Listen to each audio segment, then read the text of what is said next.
శ్రోతలకు నమస్కారం. కథాపుస్తకంకి స్వాగతం.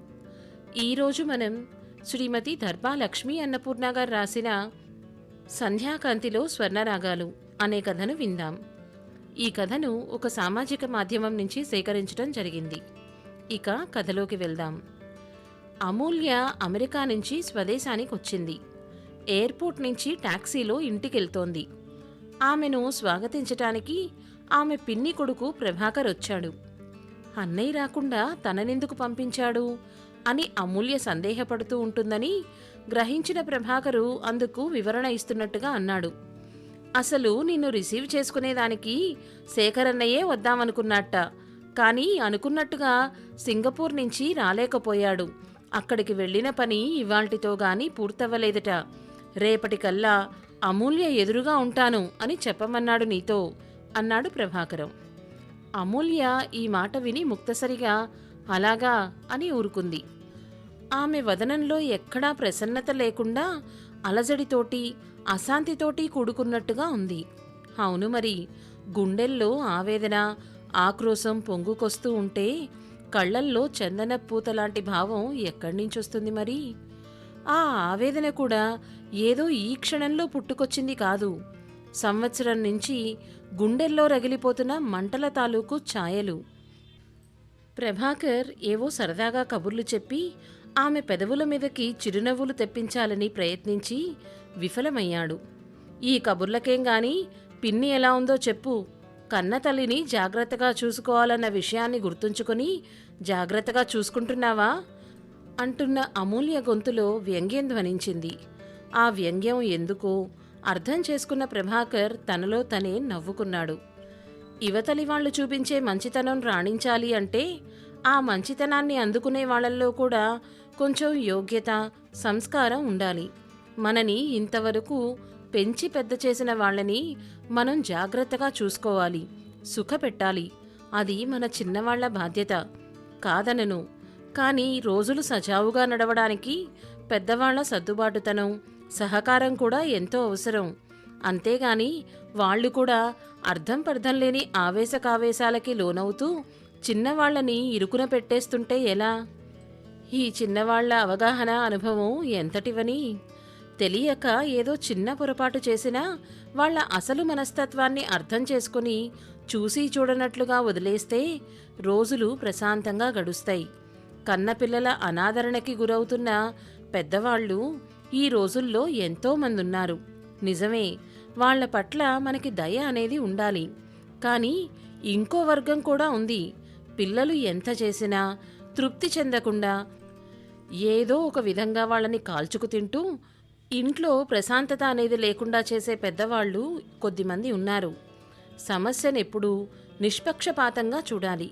నిజంగా బాధపడుతున్న వాళ్ల మీద కనీస సానుభూతి ఉండాలి. ఎప్పుడూ యంగ్ జనరేషన్ని దుమ్మెత్తిపోస్తూ ఉండడం కాదు. ప్రభాకర్ గొంతులో ఆవేదన తొంగి చూసింది ఈ మాటలనేటప్పుడు. మా అమ్మ స్వభావానికి మీ అమ్మ స్వభావానికి చాలా వ్యత్యాసం ఉంది. పేరుకి అక్క చెల్లెళ్ళైనా మీ అమ్మలో కరుకుదనం కఠినత్వం ఉన్నాయి. మా అమ్మది అత్యంత మృదు స్వభావం. అయినా మా అన్నయ్య అమ్మని వృద్ధాశ్రమంలో పెట్టేశాడు తీసుకెళ్ళి. నా హృదయం దహించుకుపోతోంది. ఎప్పుడెప్పుడు ఇండియా వస్తానా, అన్నయ్యని కడిగేద్దామా అన్న అస్థిమితంతో జీవిస్తున్నాను ఇన్నాళ్ళు. మనసులో ఇప్పటిదాకా ఉగ్గపెట్టుకున్న బాధ కాస్త పైకి వెళ్ళగక్కేసింది అమూల్య. విమానం దిగినప్పటినుంచి నీ ఫీలింగ్స్ని గమనిస్తూనే ఉన్నాలే. ఏ పని చేయడానికైనా ఎవరి కారణాలు వాళ్లకుంటాయి అన్నాడు ప్రభాకర్ నిర్లిప్తంగా. కారణాలు ఏవైనా కావచ్చు. దానివల్ల ఒక వ్యక్తి జీవితం భయంకరమైన ఒంటరితనంలోకి వెళ్ళిపోకూడదు. అమూల్య గొంతులో అప్పుడే పదును పెట్టిన కత్తి అంచుల మెరుపు ధ్వనించింది. అమూల్య తల్లి గురించి చాలా ఆవేదన చెందుతోందని గ్రహించిన ప్రభాకర్ ఇక ఏం మాట్లాడినా ప్రయోజనం లేదని మౌనంగా ఉండిపోయాడు. ఇంటికి చేరువవుతున్న కొద్దీ అమూల్య అంతరంగం మరింత అలజడిమయం అయిపోసాగింది. అమ్మ ఎంతగా ఢీలా పడిపోయి ఉంటుందో, కానీ తన ఎదురుగా మాత్రం చాలా ఉత్సాహంగా ఉండడానికి ప్రయత్నిస్తుంది. మనసులో బాధ బయటకి రానీదు. తను అన్నయ్య గురించి చెడ్డగా అనుకుంటే అమ్మ భరించలేదు. కాని అనుకోకూడదంటే ఎలాగూ? చేసే పనులు అలా ఉన్నాయి మరి. అన్నగారు ఇలా ప్రవర్తించగలడని తను కలలో కూడా ఊహించలేదు. ఎంతలో ఎంత మార్పు వచ్చేస్తుంది మనుషుల్లో. అమూల్య ఊహించినట్టుగానే తల్లి అనసూయమ్మ ఈ ప్రపంచంలో ఆనందమంతా తనదే అన్నట్టు కళ్లలో ఆనందం వెలిగిపోతుండగా కూతురికి ఎదురొచ్చి ఆహ్వానం పలికింది. వదిన మృదుల కూడా వచ్చి ఆప్యాయంగా ఆడబడుచు చెయ్యందుకొని లోపలికి తీసుకెళ్ళింది. అమూల్యని ఆశ్చర్యపరుస్తున్న విషయం ఏమిటంటే తల్లి కళ్లల్లోని ఆనందం. అది తెచ్చిపెట్టుకున్నట్టుగా లేదు, సహజ పరిమళంలా ఉంది. ఆ కనుల లోతుల్లో పరదాల వెనక నుంచి తొంగి చూస్తున్న దిగులు ఛాయలు ఏమీ లేవు. ఇది ఎలా సాధ్యం? జీవితంలో ప్రేమ పునాదుల్ని పెకిలింపచేసే పెనుఘాతంలాంటి దెబ్బతిన్నా కూడా ఇంత నిండుగా ఎలా నవ్వగలుగుతోంది అమ్మ? బహుశా కూతుర్ని చూసుకున్న ఆనందం అయి ఉంటుంది. తను వస్తోందని చెప్పి అమ్మని ఇంటికి తీసుకొచ్చాడు అన్నయ్య. తను వెళ్ళగానే మళ్లీ వృద్ధాశ్రమంలో దింపేస్తాడు. పరిస్థితులకి చెల్లించనంతగా అమ్మ విరక్తి చెందేసిందా? లేకపోతే అమ్మ సంగతి ఒక అర్థం కాని విషయమైతే వదిన సంగతి చెప్పనే అక్కర్లేదు. ఇదివరకు తనతో ఎలా ఉందో ఇప్పుడు అలాగే ఉంది. ఇంత అఘాయిత్యం చేసి ఏమాత్రం లెక్కలేనట్టుగా అదే చిరునవ్వు మొహంతో ఇక్కడ ఏం జరగరానిదేం జరగలేదు అన్నట్టుగా ఎంత మామూలుగా ఉంది. వీళ్ళు అమ్మని బయటికి పంపించేసినందుకు కూతురుగా తను ఎంత బాధపడుతోందో అనే ఆలోచన అసలు వదినకి లేదా? లేకపోతే నువ్వేమనుకున్నా మాకు లెక్కలేదని చెప్పడమా? అంతే అయ్యుంటుంది. తను నవ్వుతూనే మాట్లాడుతోంది. అన్నయ్య వచ్చాక అసలు విషయాన్ని ప్రస్తావనకి తెచ్చి కడిగి పారేస్తాను అనుకుంది అమూల్య. మాటల మధ్యలో అంది మృదుల. అమ్మా, నీ వరస చూస్తుంటే ఇండియా వచ్చినందుకు నీకేమీ ఆనందంగా ఉన్నట్టు లేదు. నీ వదన చంద్రబింబం మీద ఏవో మబ్బులు అలముకున్నట్టుగా ఉన్నాయనిపిస్తోంది అన్నది అమూల్య. ఉండదు మరి, పిల్లలిద్దరినీ అక్కడ వదిలేసి వచ్చేసింది. ఇప్పుడేమో వాళ్ళందరి మీద బెంగ. అనసూయమ్మ ఆప్యాయంగా విసుక్కుంది. వదిన అన్నయ్యల మీద కోపం కొద్దీనే పిల్లల్ని తీసుకురాలేదన్న విషయం వీళ్ళెందుకు గ్రహించలేకపోతున్నారు? ఆ రోజు సాయంకాలం అవుతుండగా వచ్చాడు అన్నగారు. మళ్ళీ అదే ఆశ్చర్యం అమూల్యకి. ఆ రాత్రి అన్నగారిని నిలదీసింది. అమ్మని వృద్ధాశ్రమంలో ఎందుకు పెట్టావు అని.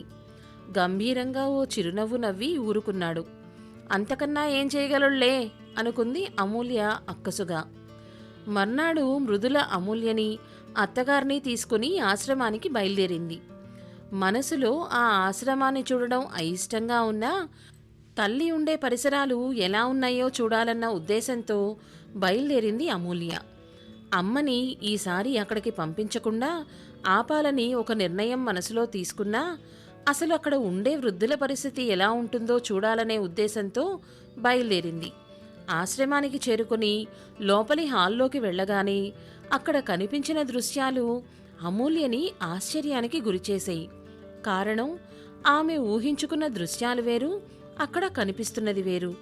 అక్కడ ఉండే వృద్ధులందరూ చాలా నిరాసక్తంగా, గమ్యం లేని, జీవం లేని చూపులతో అసలు వయసు కన్నా రెట్టింపు వయసు మీద పడినట్టుగా కనిపిస్తారని బాధపడుతూ నీరైపోతున్న హృదయంతో అక్కడికెళ్ళింది.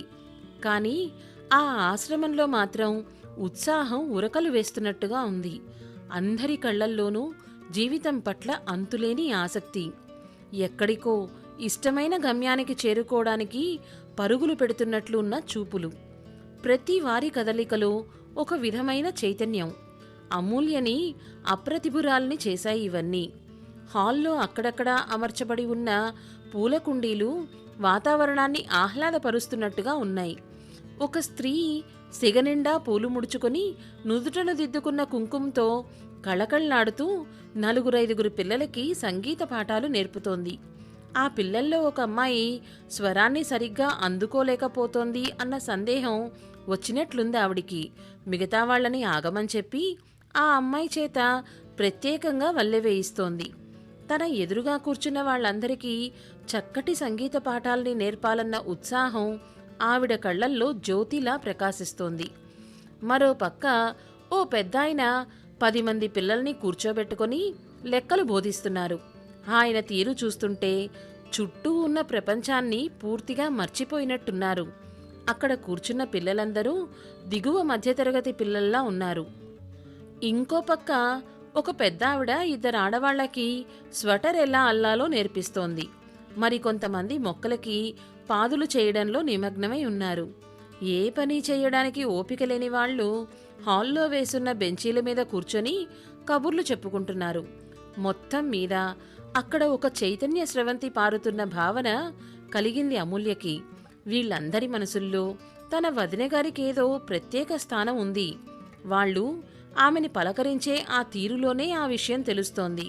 అవును, వీళ్ళందరూ ఇలా ఏదో పనిలో నిమగ్నమై ఉండడం ఆశ్చర్యంగా ఉంది. అది కూడా వాళ్ళు ఈ పనులన్నిటినీ చాలా ఇష్టంగా చేస్తున్నట్టుగా అర్థమవుతోంది అంది అప్రయత్నంగా పైకే. ఆమె కళ్ళల్లో ఆశ్చర్యం. ఇదంతా మీ వదిన చలవే.